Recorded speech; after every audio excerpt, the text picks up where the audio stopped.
चलिए पढ़ाई शुरू करते हैं। कल हमने अल्फा डिके तैयार कर लिया था, अब बीटा और गामा बचा हुआ है और उस पर न्यूमेरिकल। तो बीटा डिके दो तरह का होता है, बीटा माइनस और बीटा प्लस। तो बारी बारी से दोनों पढ़ेंगे। पहला पढ़ेंगे बीटा माइनस। लिखना शुरू कर दीजिए जो मैंने बोर्ड पे लिख दिया है। चुन्नीलाल मोबाइल बंद करें, लिखना शुरू करें। Emission of electron from the nucleus is called beta minus decay.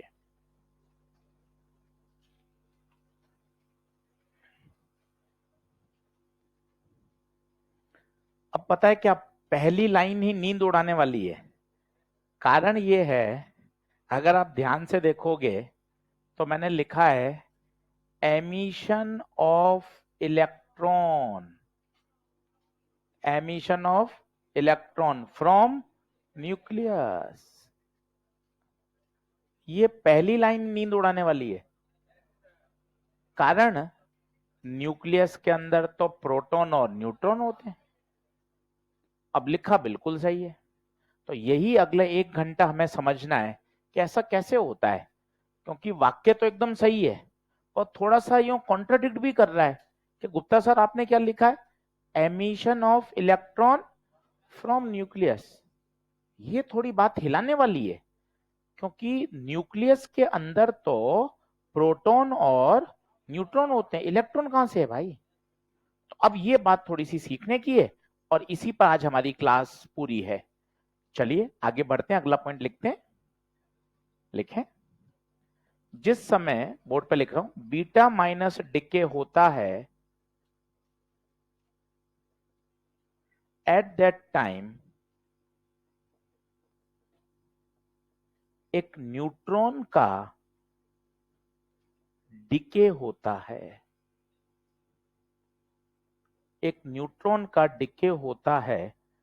Neutron टूटता है प्रोटॉन प्लस इलेक्ट्रॉन में। तो जिस समय बीटा माइनस डिके होने वाला होता है उस समय न्यूक्लियस के अंदर का न्यूट्रॉन टूटता है किसमें, प्रोटॉन प्लस इलेक्ट्रॉन में। अगर इसको बैलेंसिंग के हिसाब से लिखेंगे तो ऐसा लिखेंगे, न्यूट्रॉन को लिखते हैं 1n0, टूटेगा 1p1 प्लस 0e-1।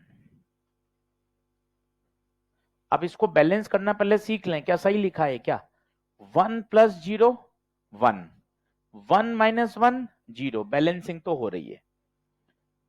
अब ये ऐसा क्यों लिखा गया 1n0, इसको भी समझ लें क्योंकि अगले 1 घंटे परेशानी करेगा। एक बार देख लें, ऊपर लिखा जाता है मास, नीचे लिखा जाता है चार्ज। न्यूट्रॉन पे चार्ज 0, प्रोटॉन पे 1, इलेक्ट्रॉन पर -1। ऊपर मास है 1 यूनिट, 1 यूनिट, इलेक्ट्रॉन का मास नेग्लिजिबल होता है, इसलिए क्या लिखा है 0। तो बात क्या है फिर सुनिए, जिस समय बीटा माइनस डिके होने वाला होता है उस समय न्यूक्लियस के अंदर का न्यूट्रॉन ब्रेक होता है किसमें, प्रोटॉन प्लस इलेक्ट्रॉन में।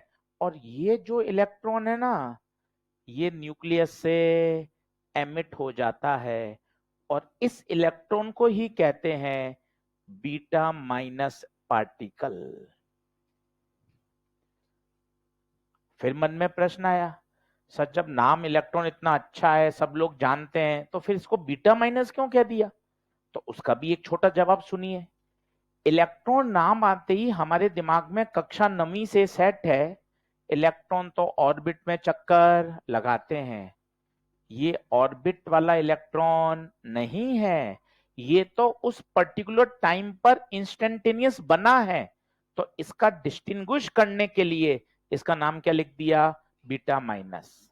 अगर इसको सिर्फ इलेक्ट्रॉन लिख देते ना, तो पता है इलेक्ट्रॉन आते ही आपके दिमाग में कक्षा 11वीं कक्षा 9 एक ही पिक्चर आती है, इलेक्ट्रॉन तो ऑर्बिट में चक्कर लगाता है, वो इलेक्ट्रॉन होता है। बिल्कुल सही बात है। तो इसको भी इलेक्ट्रॉन बोल देंगे तो कंफ्यूजन हो जाएगा ना। तो इसकी सारी प्रॉपर्टी इलेक्ट्रॉन जैसी है, चार्ज, मास, सब कुछ, पर इसका नाम क्या दे दिया, बीटा माइनस। कारण है क्योंकि जिस समय बीटा माइनस हो रहा होता है उस समय एक न्यूट्रॉन ब्रेक होता है, किसमें, प्रोटॉन प्लस इलेक्ट्रॉन।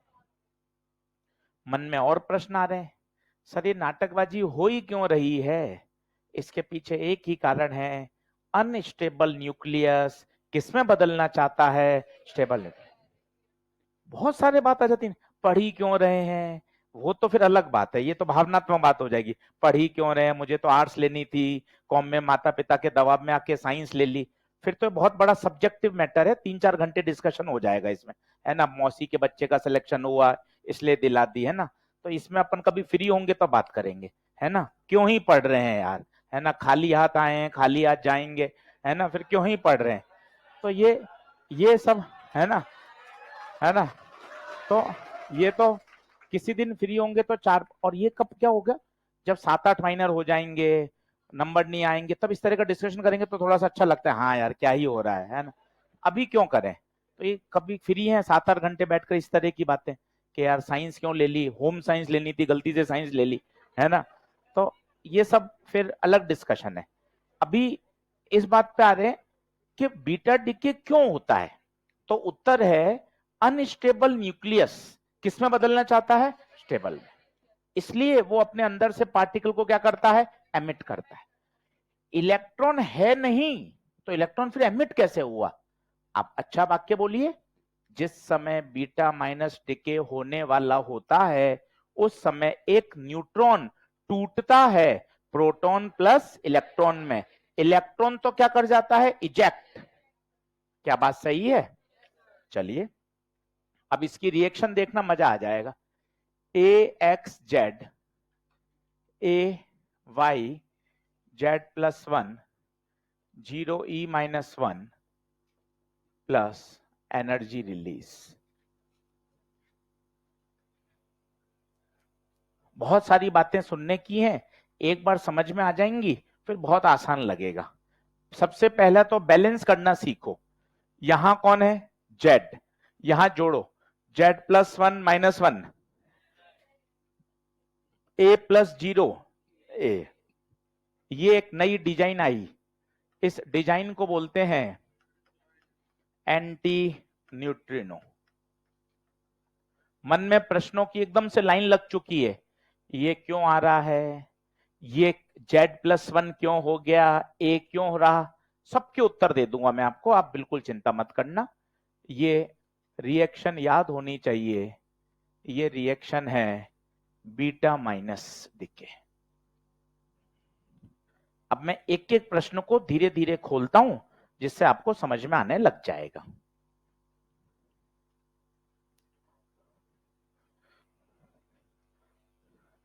पहला प्रश्न, ये जेड प्लस 1 क्यों हो गया। जेड क्या होता था, याद करो, प्रोटॉन की संख्या। महसूस करो, न्यूट्रॉन ब्रेक होके प्रोटॉन में बदल रहा है, तो क्या न्यूक्लियस में प्रोटॉन की संख्या बढ़ गई, इसलिए देखिए प्रोटॉन एक बढ़ गया। दूसरी बार फिर बोलता हूं, फिजिक्स है ना, एक बार में तो हवा ही नहीं लगती, तो 3-4 बार तो हम वैसे ही समझा देते हैं। जेड प्लस 1 क्यों हुआ, देख, कौन टूटा, न्यूट्रॉन। किसमें टूटा, प्रोटॉन में। तो बता प्रोटॉन की संख्या बढ़ी या घटी, इसलिए जेड नहीं, जेड प्लस 1। पर मजे की बात, ए का ए ही रहा। ये क्यों रहा वो सुनना मजा आएगा। ए का मतलब होता है number of proton plus number of neutron. ये देखिए, A number of neutron plus number of proton, 1 2 3 4 5 6 7 8 9, A की वैल्यू 9। जिस समय बीटा माइनस होने वाला है एक न्यूट्रॉन टूटेगा, किसमें टूटेगा, प्रोटॉन प्लस इलेक्ट्रॉन। इलेक्ट्रॉन तो निकल गया बाहर, बाकी सब ऐसे कैसे, एक ये P P P P N. A गिनना, A what is A, number of proton plus number of neutron. 1 2 3 4 5 6 7 8 9। भाई साहब ए पे बदला ही, क्योंकि ए का मतलब होता है प्रोटॉन प्लस। हाँ एक न्यूट्रॉन टूटा है पर वो प्रोटॉन में बदल गया, तो टोटल संख्या पे कोई फर्क, हर बात का उत्तर है। बस एक बार समझना है कि अच्छा मास नंबर कभी नहीं बदलता, क्योंकि मास नंबर का मतलब होता है प्रोटॉन प्लस न्यूट्रॉन। हाँ एक न्यूट्रॉन कम हुआ है बट एक प्रोटॉन, मास नंबर पे कोई फर्क। अब खुद खुद देखना, जेड के मजे हो गए। जेड होता है प्रोटॉन की संख्या, गिन 1 2 3 4, जेड 4। यहां गिन 1 2 3 4 5, देख जेड 1 से सब चीज समझ में आ जाएगी, घर जाके याद करने का मजा आ जाएगा। इसलिए मास नंबर कभी चेंज, तो पहली बात ध्यान रखें, बीटा डिके के दौरान मास नंबर कभी चेंज नहीं होता। ये बात क्लियर हुई। अब आशीष सर थोड़ा इस पर रोशनी डालो, ये कौन है यार एंटी न्यूट्रिनो। तो काफी समय तक तो लोगों को समझ में ही नहीं आया कि क्या हो रहा है। फिर पॉली ने एक हाइपोथेसिस सजेस्ट करी लगभग 1956 के आसपास। क्यों करनी पड़ी वो सुनिएगा। किसी भी न्यूक्लियर रिएक्शन के दौरान तीन चीज कंजर्व होती हैं, conservation of energy, conservation of momentum, conservation of angular momentum. तीनों सदैव कंजर्व होने। जब तक इसके बारे में नहीं जानकारी थी तो इन दो के कारण मोमेंटम और एनर्जी कंजर्व नहीं हो रहे थे। उन दोनों लॉ ऑफ कंजर्वेशन का वायलेशन हो रहा था। पॉली ने एक थ्योरी सजेस्ट करी कि जिस समय बीटा डिके हो रहा होता है उस समय एक नया पार्टिकल और बनता है। उस नए पार्टिकल को क्या बोला, एंटी न्यूट्रिनो। हाँ इसका चार्ज 0 है, हाँ इसका रेस्ट मास 0 है लाइक अ फोटोन, बट इसके पास क्या है, स्पिन एंगुलर मोमेंटम। आपने कभी केमिकल बॉन्डिंग में या एटॉमिक स्ट्रक्चर में स्पिन सुना हो, इलेक्ट्रॉन की होती है प्लस हाफ माइनस हाफ। उसी तरह न्यूक्लियॉन्स को भी क्या होती है, स्पिन होती है। और इस स्पिन के कारण जो पहले एंगुलर मोमेंटम कंजर्व नहीं हो रहा था अब क्या होने लगा, कंजर्व होने लगा। ये थ्योरी किसने सजेस्ट करी, पॉली ने।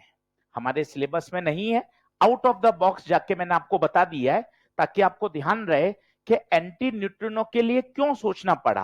वापस बोलते हैं धीरे धीरे। जब एंटी न्यूट्रिनो की चर्चा नहीं हुई थी तो फिजिक्स के तीन कंजर्वेशन लॉ का वायलेशन हो रहा था, conservation of energy, conservation of momentum, conservation of angular momentum. Poly ने 1956 में एक थ्योरी सजेस्ट करी जिसे कहा गया पॉली न्यूट्रिनो हाइपोथेसिस। उन्होंने कहा कि ड्यूरिंग बीटा डिके एक एक्स्ट्रा पार्टिकल और एमिट होता है जिसे क्या कहा गया, एंटी न्यूट्रिनो।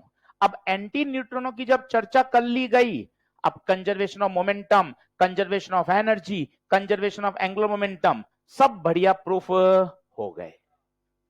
क्या अब रिएक्शन समझ में आ रही है। ये तो पूरे चैप्टर का ही खास है। एनर्जी रिलीज क्यों होती है, मास में कमी, और वो किस में बदल जाती है, एनर्जी। अब बताइए क्या बीटा डिके के बारे में कुछ कुछ बात समझ में आई। इस रिएक्शन को और लिखिए यहां। अब एक चीज और जोड़ दीजिए, एंटी न्यूट्रिनो। एक चीज और जोड़ दीजिए, anti neutrino.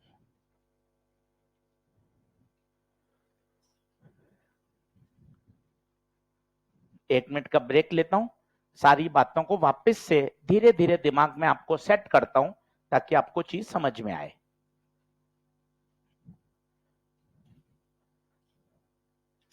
Sir anti neutrino पे थोड़ा प्रकाश डालिए, बहुत अच्छा है। इसका चार्ज 0 होता है लाइक अ फोटोन, इसके पास रेस्ट मास 0 होता है like a photon, but it carry momentum. क्या फोटोन के पास मोमेंटम नहीं होता, होता है। लेक्चर नंबर 1 P बराबर E बाय, तो इसके पास भी मोमेंटम होता है।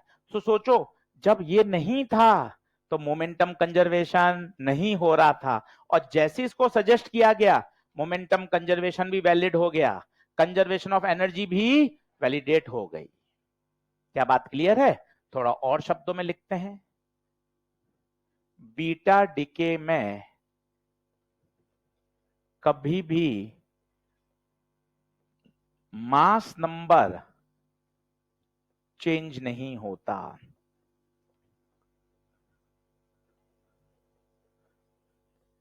आप देख सकते हैं पहले भी ए था और बाद में भी ए। कोई बताएगा क्यों ए का ए ही क्यों रहा? कोशिश करो। ए का मतलब होता है, टूटा फूटा बोलो, number of neutron plus number of proton.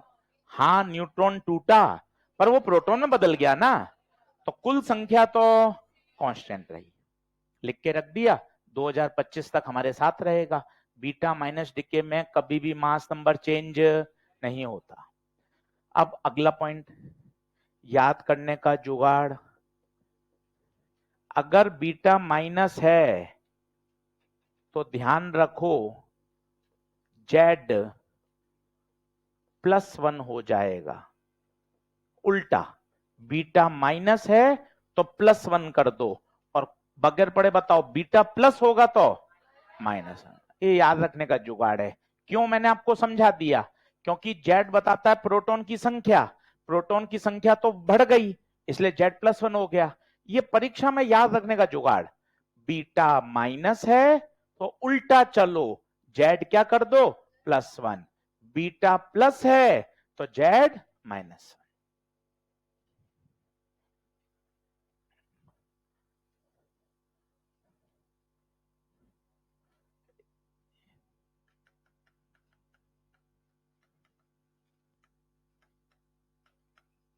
ये और लिख लीजिएगा, एंटी न्यूट्रिनो के बारे में। इसका मास, रेस्ट मास 0 होता है, चार्ज 0 होता है like a photon, and it carries energy and momentum like a photon.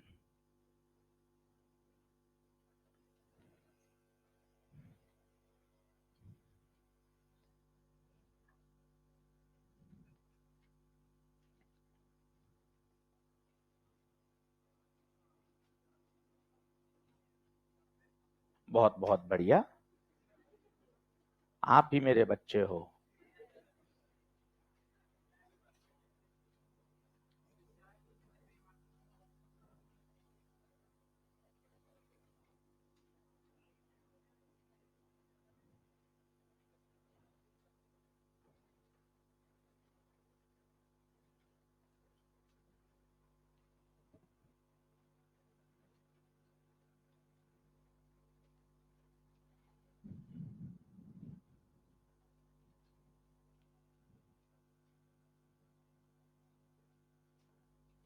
कोई ऐसा बालक जिसके ईएलपी नंबर 6 में एक भी डाउट नहीं हो? सारे हो गए हो? एक वो स्पीड वाला अटका होगा, एक 1:2 स्पीड वाला है ना, उसके अलावा कोई डाउट? वो एक छोड़ के बाकी सबसे कितने लोगों से हो गए? बाकी काफी हो गए। चलो वो भी हो गया, बढ़िया, अच्छी बात है। अभी करवाऊंगा। ईएलपी नंबर 6, चलिए बढ़े आगे। ये क्यू वैल्यू कहां से लिखी? कल मैंने आपको सिखाया था, याद है? Mass of reactant minus mass of product. अब वो मैं कैलकुलेशन नहीं कर रहा हूं, कल मैंने आपको सिखाया था न्यूक्लियस का मास कैसे निकालते हैं, एटम के मास में से इलेक्ट्रॉन का मास घटा देते। तो वो सारी बातचीत नहीं लिख रहा हूं, मैं सीधा लिख दिया मैंने mx minus my into c²। चाहे तो आप घर पे सॉल्व करके देख सकते हैं। बोलिए बढ़े क्या आगे? ठीक है साहब, तो बताइए बीटा माइनस डिके क्लियर है क्या? पहला पॉइंट ही जबरदस्त है भाई, इसको पढ़ो आप तो 2 बार और इसको एंजॉय करो। एमिशन ऑफ इलेक्ट्रॉन फ्रॉम, ये नींद उड़ाने वाला है। न्यूक्लियस के अंदर तो इलेक्ट्रॉन होता ही, तब आपको बोलना आना चाहिए अगला, जिस समय बीटा माइनस होने वाला होता है उस समय एक न्यूट्रॉन का डिके होता है, प्रोटॉन प्लस, ये इलेक्ट्रॉन तो एमिट हो गया, और इस इलेक्ट्रॉन को ही क्या बोलते हैं? Beta minus decay. क्या ओके है? बढ़ सकते हैं आगे? चलिए, ज्यादा दिक्कत नहीं आएगी क्योंकि हमने कल सारी बात समझ ली है। अब आइए बीटा प्लस। बीटा प्लस, लिखिए पहला point, emission of positron from nucleus is called beta plus DK.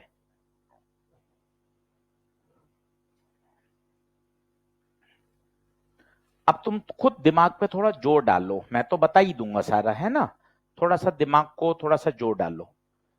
Emission of positron, यार ये नए नए खिलाड़ी कहां से आ रहे हैं न्यूक्लियस में? न्यूक्लियस में तो दो ही लोग रहते हैं, न्यूट्रॉन और, फिर ये क्या हो रहा है?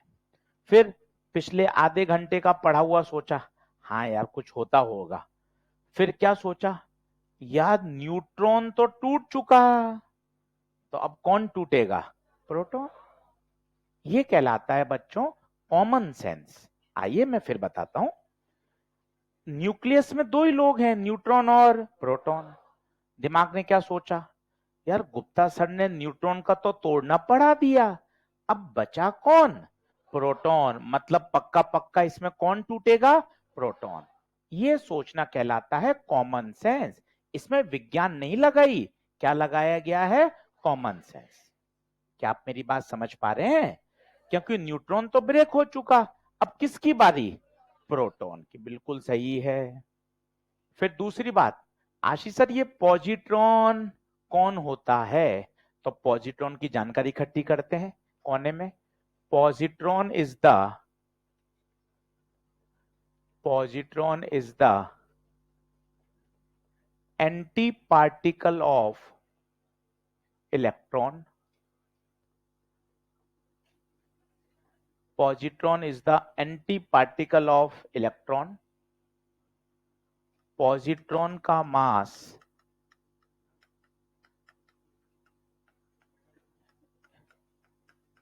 इलेक्ट्रॉन के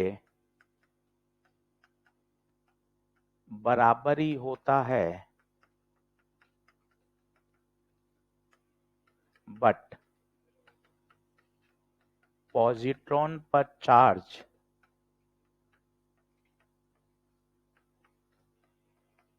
पॉजिटिव होता है।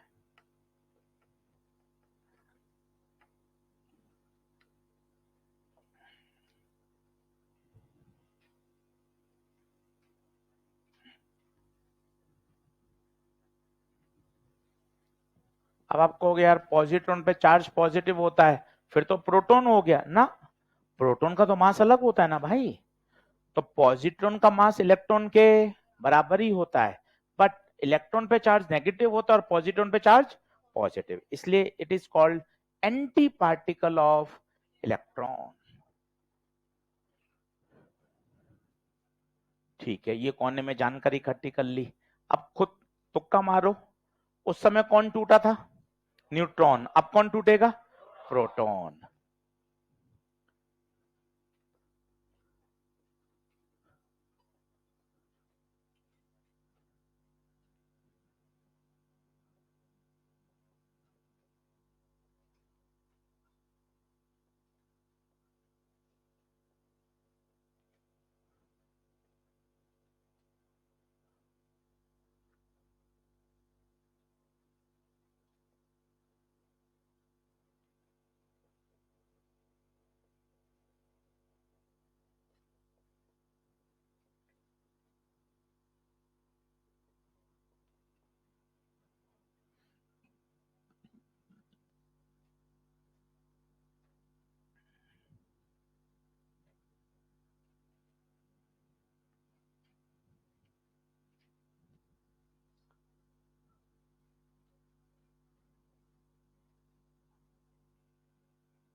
क्या दोनों रटोगे ना तो परेशान हो जाओगे। कोई एक बढ़िया समझ लो, बीटा माइनस पूरा समझ लो, तो बीटा प्लस याद करना अपने आप आसान है। वहां किसको तोड़ा? न्यूट्रॉन को, यहां किसको तोड़ेंगे, प्रोटॉन को। अब इन इक्वेशन से ना थोड़ी दोस्ती कर लेते हैं, नहीं तो क्या फिर हमेशा इनसे भागना पड़ेगा। 10-15 मिनट बात करो ना, अपने आप थोड़ी दोस्ती होगी। सबसे पहले बैलेंस करना चेक करो, 1 + 0 1, 0 + 1 1। भाई बात करेंगे तभी तो दोस्ती होगी, नहीं तो फिर वो डर डर बैठा रहेगा। और सोचो, वहां किसको तोड़ा था, न्यूट्रॉन को, देख यहां किसको तोड़ा, प्रोटॉन को। कुछ कुछ समझ में आ रहा है। और देख, ऊपर लिखा जाता है मास, प्रोटॉन पे मास 1 यूनिट, न्यूट्रॉन पर 1, इलेक्ट्रॉन और पॉजिट्रॉन का मास नेग्लिजिबल। नीचे लिखा जाता है चार्ज, प्रोटॉन पे 1, न्यूट्रॉन पे पॉजिट्रॉन +1। अगर इलेक्ट्रॉन होता तो वहां कौन निकलता था, एंटी न्यूट्रिनो। यहां एंटी न्यूट्रिनो नहीं, न्यूट्रिनो। बिल्कुल अपोजिट रिएक्शन हो रही है। वापस ये एंटी न्यूट्रिनो न्यूट्रिनो क्या नाटक है, 2 मिनट इस पे भी सुन लो। जब तक इसकी सोच नहीं आई थी तब तक फिजिक्स के 3 बड़े लॉ का वायलेशन हो रहा था, conservation of energy, conservation of momentum, conservation of angular momentum. Poly ने 1956 में एक हाइपोथेसिस सजेस्ट करी और उन्होंने कहा ड्यूरिंग बीटा डिके एक नए पार्टिकल का एमिशन होता है जिसे कहते हैं एंटी न्यूट्रिनो और न्यूट्रिनो, और उसके पास स्पिन होता है, उसके पास एनर्जी होती है, उसके पास मोमेंटम होता है। अब सारे फिजिक्स के लॉ क्या हो गए, वैलिडेट हो गए। कब, जब किसकी सजेशन आ गई, पॉली की। और कौन आ गया, न्यूट्रिनो और एंटी न्यूट्रिनो। क्या बात ओके है, देख लीजिए। अब रिएक्शन लिखने की कोशिश करें, आ जाओ रिएक्शन लिख लेते हैं। ये हो गया, नोट डाउन के देख लो, आ जाओ फटाफट।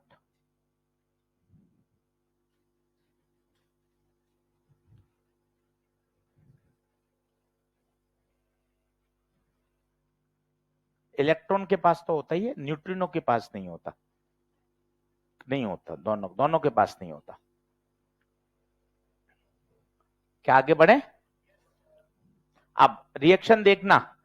अब कॉमन सेंस से देखना कैसे लिख रहा हूं, AXZ बीटा डिके कोई भी हो, मास नंबर कभी चेंज नहीं होता। ये लाइन ही एग्जामिनेशन हॉल में याद आती है और सवाल को सही करा देती हैं। बीटा डिके कोई भी हो, मास नंबर में कभी चेंज, तो तुरंत बताओ ए का ए ही रहेगा या बदल जाएगा, ए का ए। याद रखने का जुगाड़ बताइए, अगर बीटा माइनस है उल्टा करो, Z+1 होगा, और बीटा प्लस है तो उल्टा करो, Z-1। ये सब परीक्षा में याद रखने के जुगाड़ हैं। क्यों, क्यों का कारण आप बता सकते हैं, प्रोटॉन टूट गया, प्रोटॉन, तो प्रोटॉन की कमी हो गई क्या, प्रोटॉन तो टूट गया ना, तो एक प्रोटॉन की देखिए कमी हो गई। हर बात का लॉजिक है। क्यों Z से Z-1 हुआ, क्योंकि प्रोटॉन टूट गया तो नंबर ऑफ प्रोटॉन की कमी हो गई, इसलिए Z-1 हो गया। प्लस, अब खुद थोड़ा दिमाग सोचिए, यार ये A है, ये A है, तो यहां 0 आना चाहिए।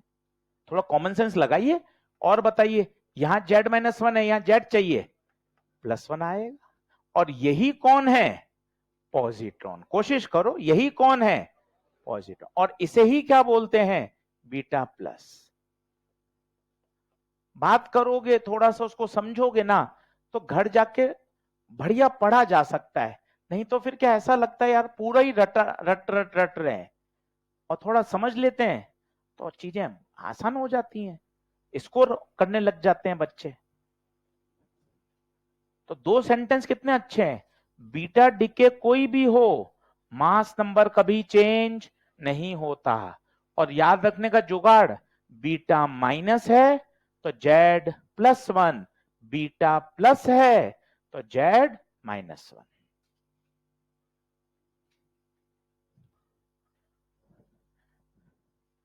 इसका Q वैल्यू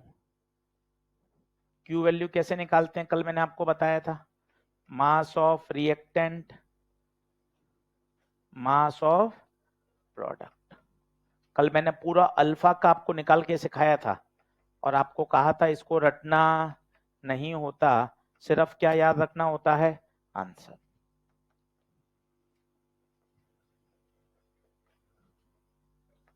आप चाहें तो इसको सॉल्व कर सकते हैं, एग्जैक्ट यही आएगा।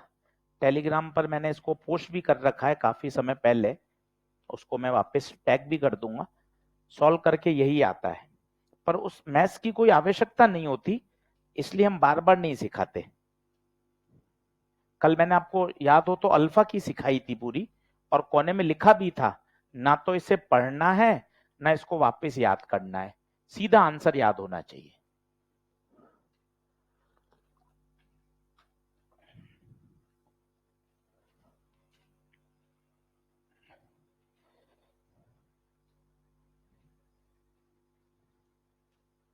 बोलो क्या आगे बढ़े?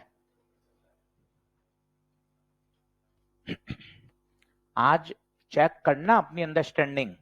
एक पूरी ईएलपी अल्फा बीटा गामा पर है, तो थोड़ा अपने आप से भी कुछ वादा किया करो कि अपना दिमाग कितना काम कर रहा है, भोंदू तो नहीं हो गए हैं, दिमाग जाम तो नहीं हो गया, भौंट तो नहीं हो गया। भौंट समझते हैं? भौंट का मतलब जैसे वो पेंसिल होती है ना, छोटे बच्चे जो पेंसिल से काम करते हैं, वो क्या पेंसिल मोटी हो जाती है तो फिर उससे राइटिंग अच्छी नहीं आती, उसे बोलते हैं बहुत हो गई है पेंसिल, थोड़ा इसको क्या कर, शार्प कर। तो क्या होता है, जब इस पे जोड़ नहीं डालते ना तो धीरे धीरे ये बहुत हो जाता है। तो इसको थोड़ा सा जोड़ डालिए, मौसमी जूस पीजिए रोज, बादाम खाइए, थोड़ा सा ये काम करे, नहीं तो पता नहीं कि क्या ही कई कई साल हो गए इसका उपयोग करे हुए, है ना? तो थोड़ा सा इसको काम करना जरूरी है। चलो, अब ले अपना अपना नहीं बताएंगे कि मेरे 5 साल हो गए, मेरे 3 हो गए, हाँ ऐसे नहीं। ठीक है, क्यू वैल्यू बराबर बताइए क्या होगा? अच्छा, क्यू वैल्यू क्या होती है? वापिस पूरा वाक्य बोलिए। किसी भी न्यूक्लियर रिएक्शन के दौरान जो एनर्जी रिलीज या एब्जॉर्ब होती है उसे किससे रिप्रेजेंट किया जाता है? Q value. ठीक है साहब, this is all about your beta plus. Now the last is third, gamma decay.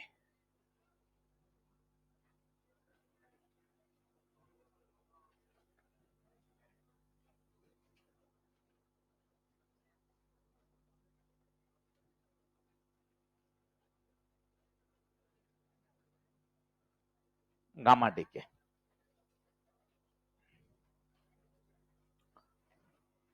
लिखिए। गामा डीके में मास नंबर और एटॉमिक नंबर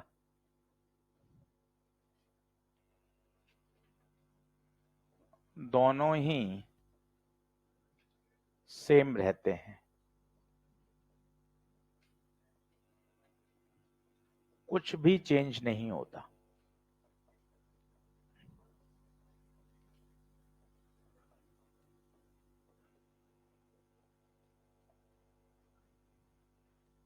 मैं चाहता तो इसको ऐसा लिखा सिखाता, during gamma decay mass number and atomic number both remain same, पर मैंने जानबूझ के ऐसा नहीं लिखा। इतने साल से इंग्लिश में पढ़ रहे हैं, कुछ हो कहां पा रहा है ना?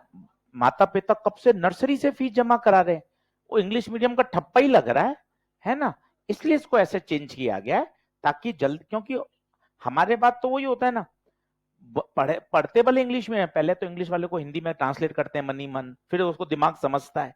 तो ये वाला प्रोसेस ही हटा दो ना यार, पहले इंग्लिश पढ़ते हैं फिर दिमाग उसको ट्रांसलेट करता है फिर समझता है, इतने में तो सोने का टाइम हो जाता है।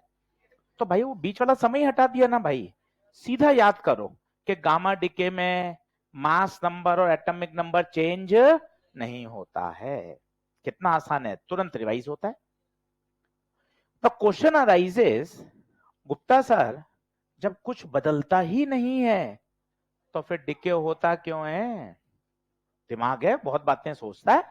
जब कुछ बदलता ही नहीं है तो फिर गामा डिके होता ही क्यों है? तो पूरी कहानी सुनिए, जबरदस्त है। जब अल्फा और बीटा डिके हो चुका होता है तो एनर्जी रिलीज के कारण न्यूक्लियस अपनी एक्साइटेड स्टेट में पहुंच जाता है। न्यूक्लियस अपनी और जब न्यूक्लियस अपनी एक्साइटेड स्टेट से ग्राउंड स्टेट में जम करता है तो एनर्जी रिलीज होती है इन the form of electromagnetic radiations, और उन्हें ही क्या कहा जाता है? Gamma decay. आइए फिर सुनते हैं धीरे धीरे।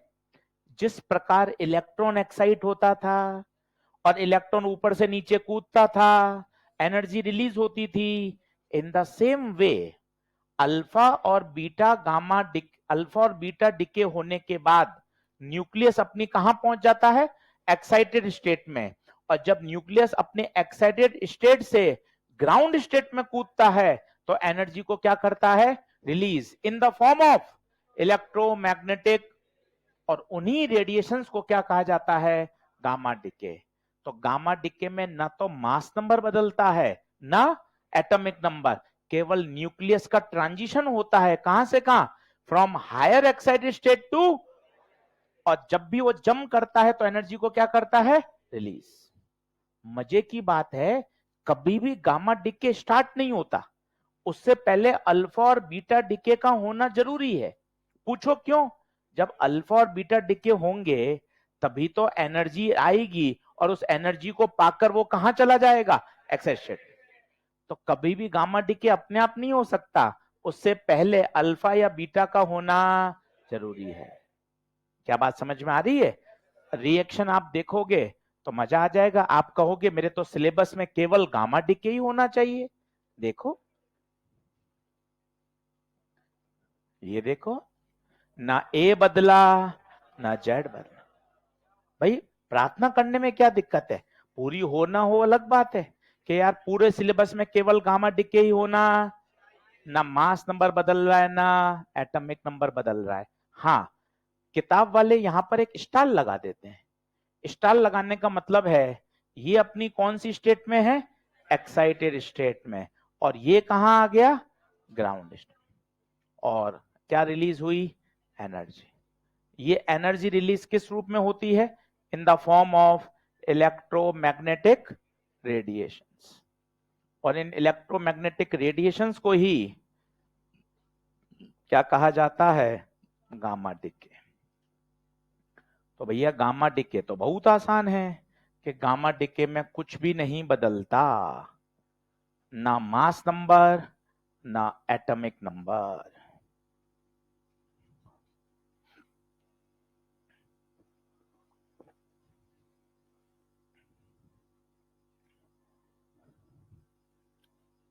यहां और अच्छा लिख लो, 2-3 महीने बाद समझ में आ जाए। डी एक्साइटेशन ऑफ न्यूक्लियस, इससे आपको समझ में आ जाएगा। इलेक्ट्रॉन, न्यूक्लियस क्या हुआ? अपने हायर एनर्जी स्टेट से कहां आया? लोअर एनर्जी स्टेट में, और एनर्जी को क्या किया? रिलीज। इसे बोलते हैं डी एक्साइटेशन ऑफ न्यूक्लियस।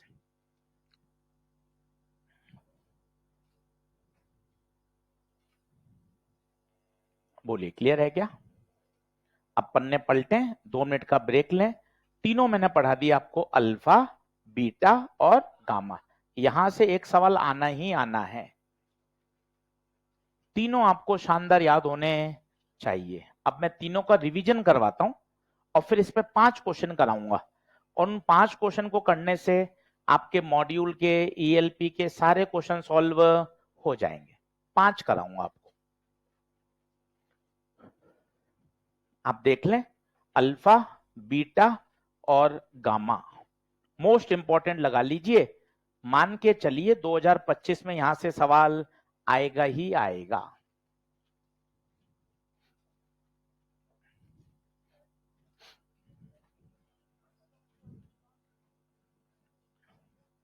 ना ना, जीरो नहीं, नेग्लिजिबल होता है, जीरो नहीं होता। हाँ हाँ बिल्कुल सही लिखा है। बढ़े आगे क्या? चलो, आओ मैं आपको तीनों सिखा देता हूं एक शॉट में।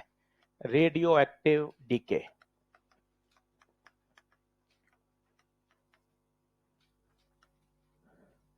तीनों वापस समझा रहा हूं। वापस क्यों, शॉर्ट नोट क्यों, इतना प्यार से क्यों पढ़ा रहे हो? कारण है फिजिक्स से डर है ना भाई। वैसे ही पढ़ा देंगे जैसा आपने 11वीं 12वीं में पढ़ा, फिर तो आप हमेशा ही डरते रहेंगे। कभी ना कभी तो उस डर को फुल स्टॉप लगाना पड़ेगा। इसलिए इतना प्यार से और सिस्टमेटिक पढ़ाना पड़ता है कि आपको भी लगे हाँ मैं भी फिजिक्स कर सकता हूं। इसलिए ये तरीके से बहुत पढ़ाना पड़ता है। अगर उसी अंदाज में पढ़ लेंगे जैसा आपने पहले पढ़ा, फिर आप भागते रहेंगे जीवन भर फिजिक्स से। कब फिजिक्स को अपनाएंगे, कब ऐसे बोलेंगे हाँ मैं भी फिजिक्स कर सकता हूं? उसके लिए चैप्टर में कॉन्फिडेंस आना बहुत जरूरी है।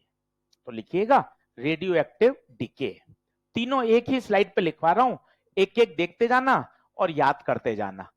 अल्फा डीके, पहले लिखो, बोर्ड पे देखो, अल्फा की रिएक्शन मन में याद करो, ऊपर 4 की कमी, नीचे 2 की कमी, प्लस 4He2 प्लस एनर्जी।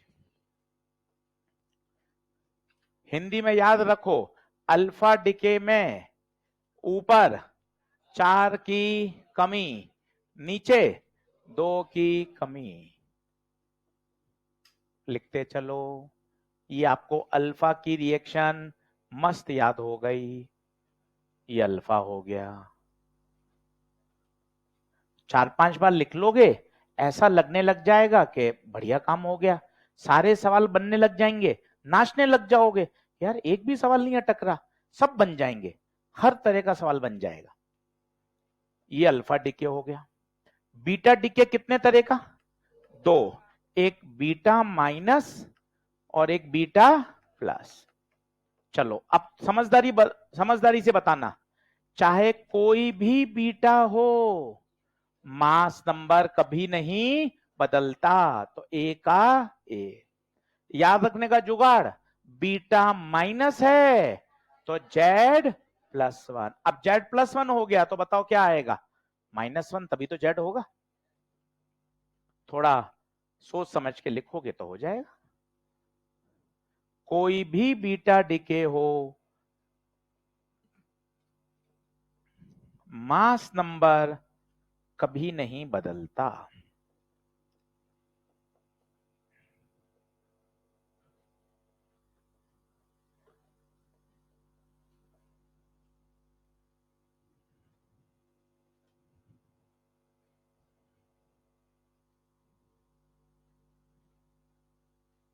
आप देखो, आप दूसरी बार में लिख रहे हो तभी आपको याद हो गया और कितना जोर आ रहा है। मैं ऐसा पिछले 20 साल से कर रहा हूं। आपने दूसरी बार में ऐसा हो गया, अरे यार अब तो याद ही हो गया सर। पर वो याद होना और याद होने की फीलिंग होने में रात दिन का अंतर है। वो आपको फीलिंग आती है कि हाँ हाँ हो गया है, पर जब तक आप उसको बार बार नहीं लिखेंगे तब तक वो परमानेंट मेमोरी में नहीं जाएगा। लिखना ही सबसे बढ़िया तरीका होता है चीजों को समझने का। चलो बीटा प्लस बताओ, खुद कोशिश करो। ऊपर वाला तो बदलेगा नहीं, जुगाड़, बीटा प्लस है, Z-। ये साहब हो गया आपका बीटा। बहुत आसान है बच्चों, कहीं कोई टेंशन नहीं आएगी। ये बीटा, और गामा तो हंसते खेलते ही काम हो जाएगा। गामा में तो कुछ भी नहीं बदलता, ए का ए ही रहेगा, जेड का जेड ही रहेगा। केवल न्यूक्लियस अपनी एक्साइटेड स्टेट से कहा जाता है? Ground state. अब देखो कितने सुंदर नोट्स बन गए, एक ही स्लाइड में अल्फा बीटा गामा सारे आ गए। याद करना आसान, रिवीजन करना आसान, नोट्स बढ़िया बन जाएंगे, क्वेश्चन करने में मजा आएगा।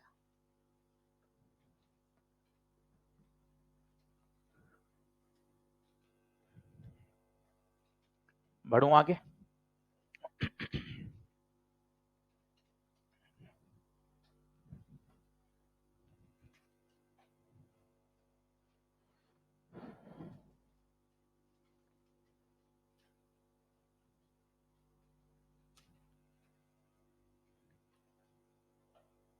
इसको बॉक्स में डाल दो पूरे को, यूं एकदम चमकना चाहिए। थोड़ा सा मोबाइल से ध्यान हटाइए, फॉर अ वाइल है, थोड़ा सा हम कठोर रहेंगे मन तो थोड़ा कम भी कर सकते हैं। सब खेल अपने ऊपर है, साइकोलॉजिकल है सारा, ठान लेंगे तो हो जाएगा। मोबाइल आकर्षित तो करता ही है, कब 2 घंटे 3 घंटे निकल जाते हैं पता ही नहीं चलता। आप सोचते हो मैं 15 मिनट रिलैक्स कर रहा हूं, पर वो 15 मिनट के कब 2 घंटे हो जाते हैं। और मजे की बात क्या है, वो रिलैक्स नहीं करता, उल्टा थकान बढ़ा देता है।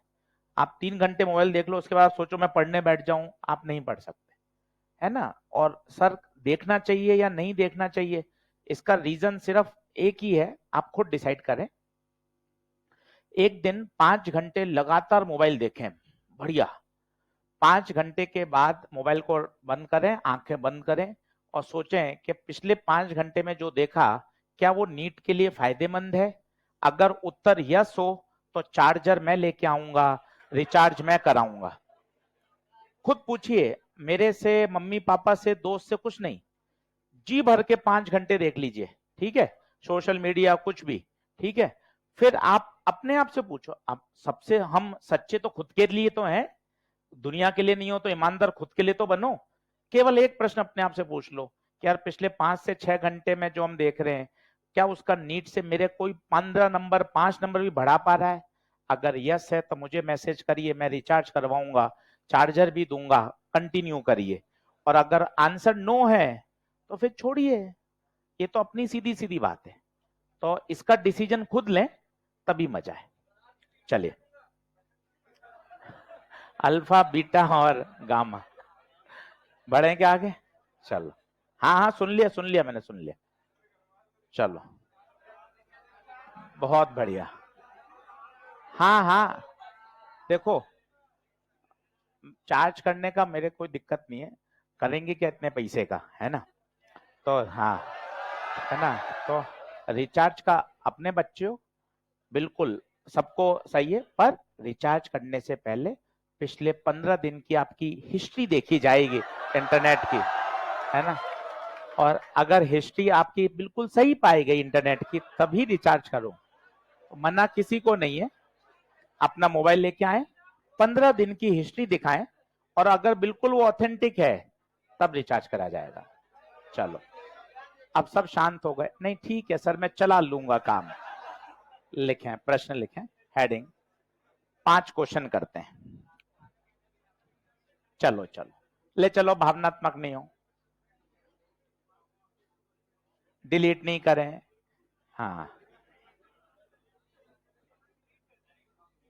चलो चलो,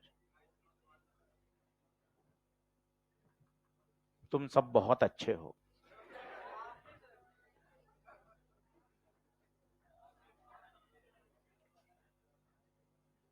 ले चलो बस।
भाई बोनस सवाल है, बोनस।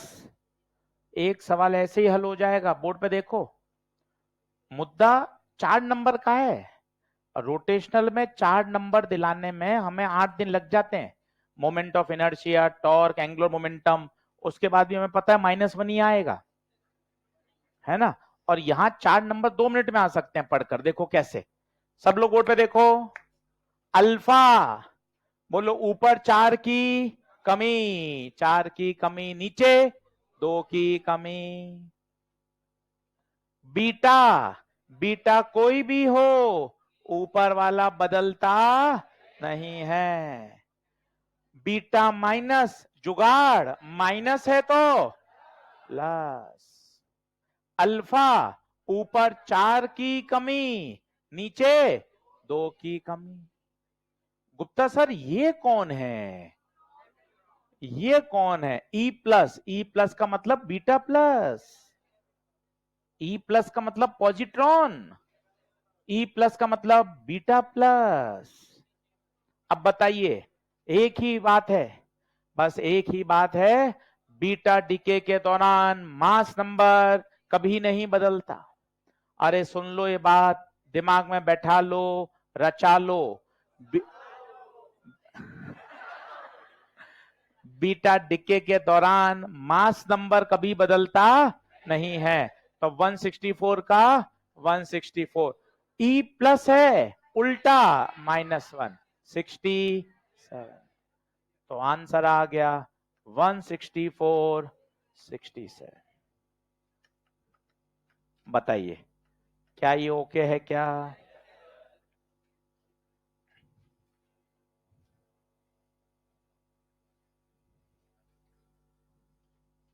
अगला लिखूं, क्वेश्चन नंबर 2।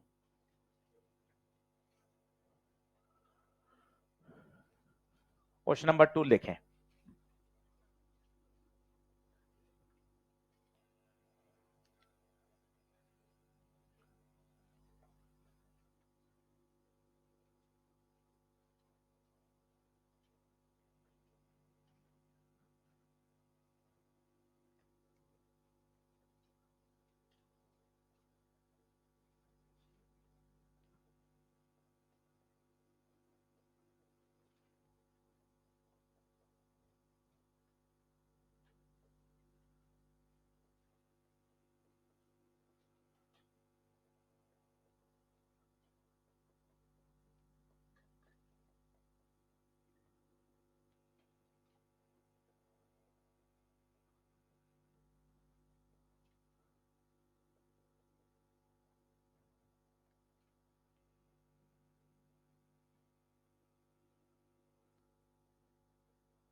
एक ईएलपी में करेक्शन है दूसरे सवाल में, उसका आंसर आइसोटोन है। नोट्स में करा दिया था।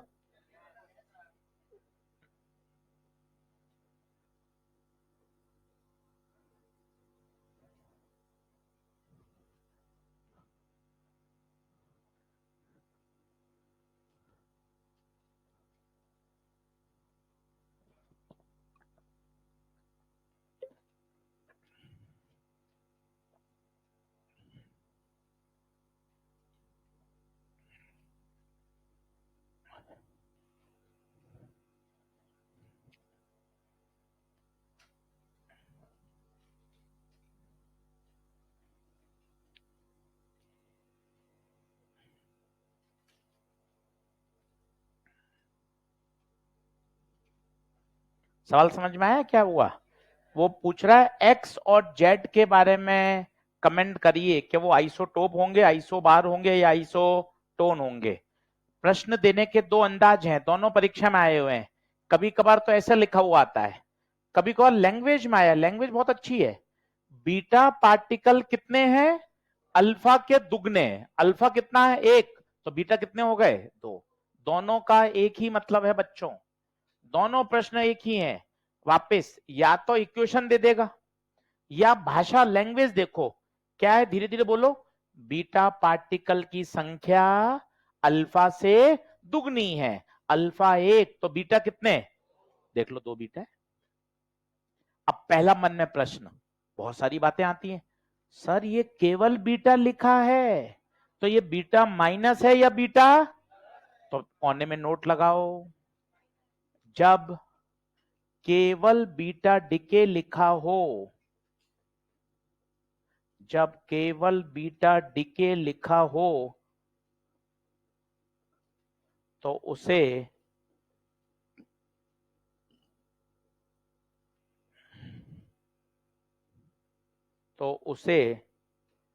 बीटा माइनस डिके माना जाएगा। ये स्टैंडर्ड है भाइयों एनसीईआरटी का। केवल बीटा हो तो उसे क्या मानेंगे? Beta minus. ये नोट लगा के कोने में लिख लो, रेड लाइन से ऊपर लिख दो। ये पूरी न्यूक्लियर फिजिक्स में काम करेगा कि अगर बीटा डिके लिखा हुआ है तो उसे बीटा माइनस माना जाएगा।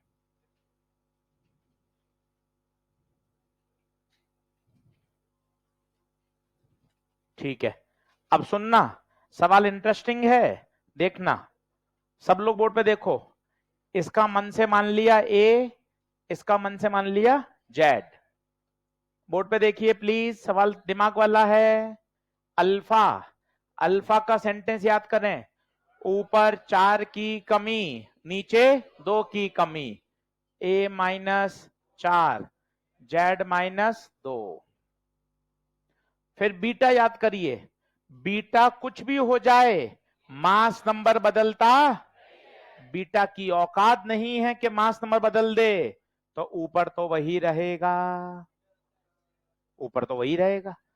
अब सोच, बीटा माइनस होता तो एक बढ़ाते, 2 बीटा माइनस है तो 2 बढ़ाएंगे, जेड माइनस 2 प्लस 2 जेड। अब सुनो, किस किस के बारे में? एक्स और जेड, एक्स और जेड।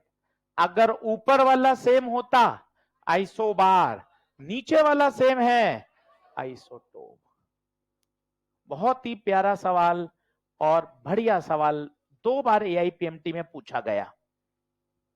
एक बार और समझाऊंगा आप सभी के लिए, फिर आगे बढ़ेंगे। एक अच्छा और कंसेप्चुअल सवाल, इसमें तुम्हें आइसोटोप और आइसोबार भी पता होना चाहिए।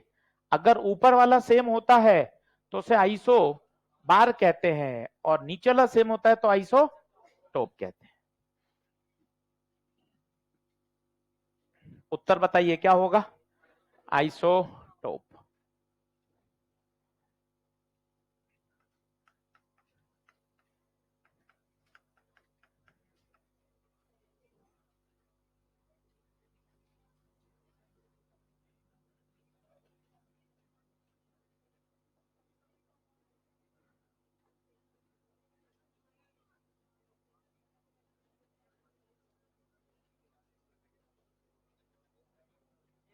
चलो एक बार फिर से समझ लो, अच्छा रहेगा, मन खुश रहेगा, घर जाकर पढ़ने का मन करेगा। सब्जेक्ट हम घर पे क्यों नहीं खोलते हैं कॉपी किताब? कम समझ में आता है। अगर 9वीं 10वीं में साइंस मैथ्स की किताब घर जाके खोल ली होती तो कुछ अलग अंदाज होता। खोलते ही नहीं थे सर, समझ में ही नहीं आता था। समझ में अच्छा आ जाए तो एक अलग ही लेवल का मजा आता है। आइए एक बार पूरे मन से फिर से समझ लें। अल्फा, अल्फा में ऊपर 4 की कमी, नीचे 2 की कमी। अगर मैं इसको ए मान लूं, इसको जेड मान लूं, तो ऊपर 4 की कमी, नीचे 2 की कमी। क्या ये समझ में आ रहा है मेरे बच्चों? ऊपर 4 की कमी, नीचे 2 की कमी। बीटा केवल बीटा डिके लिखा हुआ हो तो उसे बीटा माइनस माना जाएगा, और बीटा डिके में कभी भी मास नंबर बदलता नहीं है, तो क्या ऊपर वाला वही रहेगा? और बीटा माइनस है तो +1, 2 बीटा माइनस है तो 2 बार प्लस करेंगे, 2 बार प्लस करेंगे तो जेड। अब एक्स और जेड का क्या सेम है?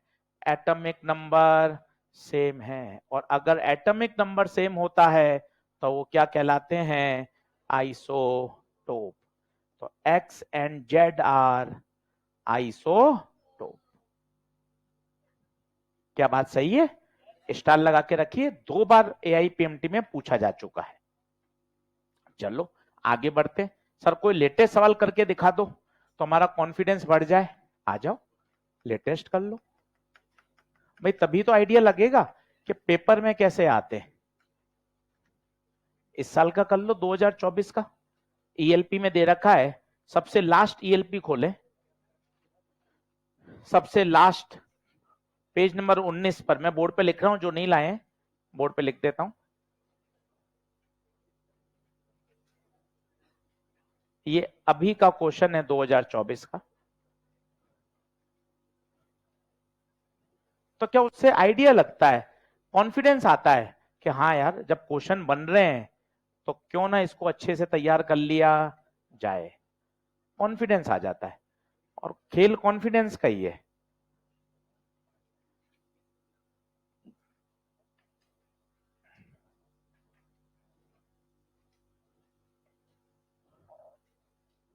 ये 2024 का सवाल है।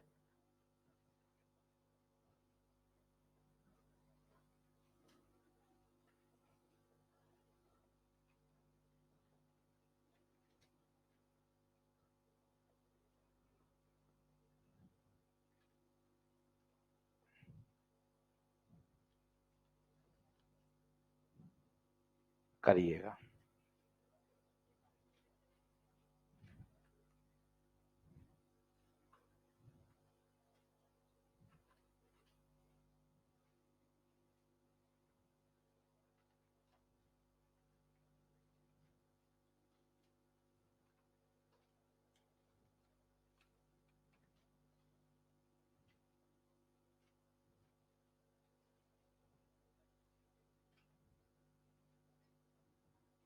हाँ जी।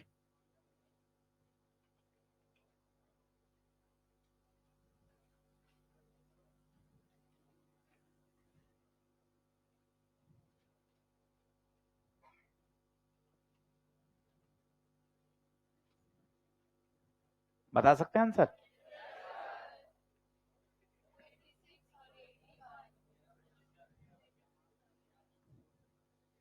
दो 2024 इस साल का क्वेश्चन है भाई। 10 सेकंड में सॉल्व हो जाएगा। अल्फा बीटा गामा पे सवाल आता ही आता है। आज तुम्हारी जिम्मेदारी है ईएलपी और मॉड्यूल के सारे अल्फा बीटा गामा के सवाल करके लाने हैं। अभी नोट करवा दूंगा सब। चलो ले आओ, बोर्ड पे आओ। हर बच्चा कर सकता है। बोनस सवाल। ऊपर 4 की कमी 286, नीचे 2 की कमी। ई प्लस बोले तो बीटा प्लस। बीटा में ऊपर वाला कभी बदलता नहीं है, प्लस है, जुगाड़ प्लस है, माइनस करो। बीटा की औकात नहीं है ऊपर वाला बदलने की।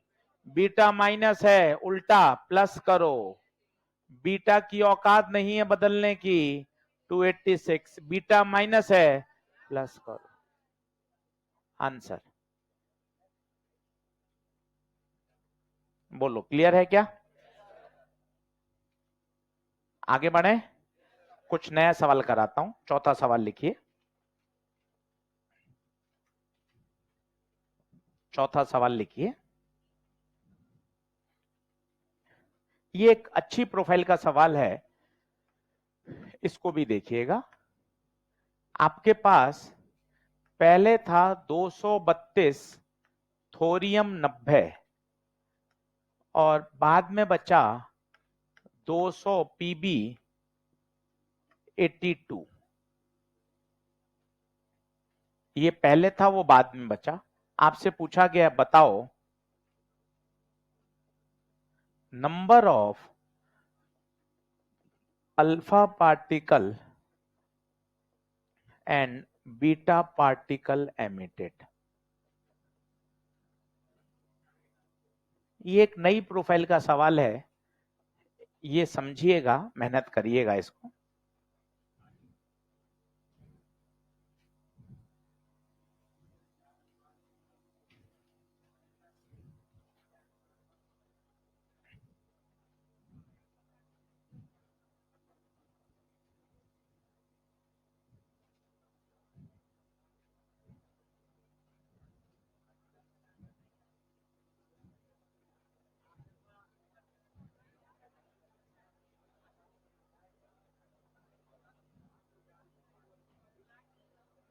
चलो अब सुनो, सुनो। ये सवाल थोड़ा सा दिमागी कसरत का सवाल है और ब्रेन टीजर है, ये अच्छे से आप समझिएगा। मुझे बताइए ऊपर वाले बदलने की औकात अल्फा की है, 232 से 200 लाने की औकात तो हमेशा सबसे पहले अल्फा पार्टिकल का डिसीजन लिया जाएगा। लिखिए, सबसे पहले अल्फा पार्टिकल का डिसीजन लिया जाएगा। सबसे पहले किसका डिसीजन लिया जाएगा?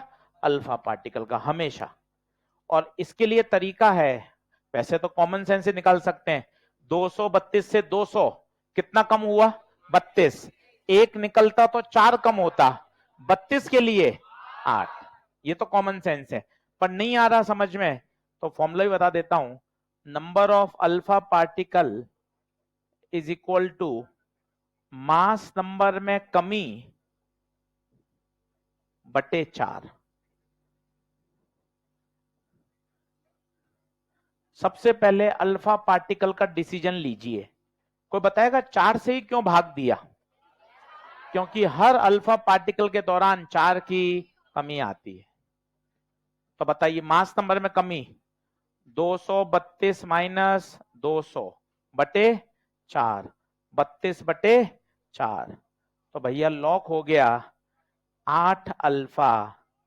ये बात तो फाइनल है, ये तो लॉक हो गया, 8 अल्फा निकलेंगे।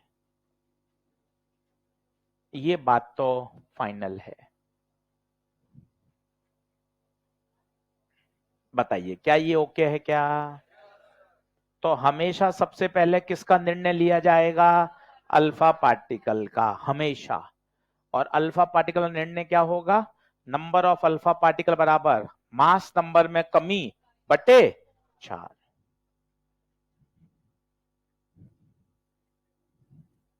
बोलो, क्या ये बात ओके है? अब भाई बीटा में थोड़ा कसरत है ना? एक मैं समझाता हूं, एक आप करना, अच्छा लगेगा। अब 232 थोरियम 90 था, तो ये बात तो पक्की हो गई कि भाई कितने अल्फा निकले? 8। ये बात तो पक्की हो गई। अब सोचो, हर अल्फा के निकलने पर नीचे कितने की कमी आती है? 2। तो 8 अल्फा निकलने पर, 8 अल्फा निकलने पर नीचे एटॉमिक नंबर में 16 की कमी आनी चाहिए थी। क्या ये सेंटेंस समझ में आ रहा है? एक अल्फा में कितना कम? 2। तो 8 अल्फा में 16। तो 90 माइनस 16 74 होना चाहिए था, पर है कितना? 200 पीबी 82 होना चाहिए था, 74 है कितना? 82। इसका मतलब कुछ ना कुछ तो बीटा निकले होंगे। बढ़ा या कम हुआ? अब 74 से 82, 75, 76, 77, 78, 79, 80, 81, 82। इसका मतलब कितने बीटा? एक प्रश्न और करेंगे तब समझ में आएगा। वापिस सुनो, सबसे पहले किसको लॉक करें? अल्फा को लॉक कर लिया। फिर सोचो, अल्फा तो लॉक हो गया, हर अल्फा में नीचे कितने की कमी? 2 की कमी। तो 8 अल्फा में कितने की कमी? 16। पूरा वाक्य कितना अच्छा है, 5 महीने बाद भी कॉपी पढ़ोगे तो मजा आएगा। 8 अल्फा निकलने पर नीचे 16 की कमी आनी चाहिए। तो 90 माइनस 16 74 होना चाहिए था, मगर ये हो ना सका। मगर ये हो ना सका। हुआ कितना? 82। तो 74 से 82 जाओ, 75, 76, 77, 78, 79, 80, 81, 82। यस और नो? एक और करके देखेंगे सवाल। चलो बराबर आ जाओ, आंसर बताओ। 8 अल्फा 8 बीटा। इसमें कुछ लिखना है तो देख लो। हम्म बीटा में मास नंबर सेम रहता है, तो मास नंबर तो बदला ही नहीं ना, ये मास नंबर बदला किसने, अल्फा ने बदल दिया, बीटा में वही रहेगा। एक प्रश्न और करके देखें ऐसा, तो थोड़ा सा और इंटरेस्टिंग होगा। पहले दिमाग में कुछ बातें सेट करो, रूल्स बनाओ। पहले किसका डिसीजन होगा, अल्फा या बीटा, पहले किसका डिसीजन, अल्फा। अल्फा का फॉर्मूला बताओ, मास नंबर में कमी बटे 4, और उसके बाद ये बात पक्की हो गई कि 8 अल्फा। अब एक अल्फा में 2 की कमी, तो 8 अल्फा में 16, 90 माइनस 16 कितना होना चाहिए, 74, पर 74 हुआ नहीं। बोलो अगला एक और करके देखेंगे, चलो खुद करना, काटा कूटा होगा को होगा।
सबसे पहले अल्फा का डिसीजन होगा,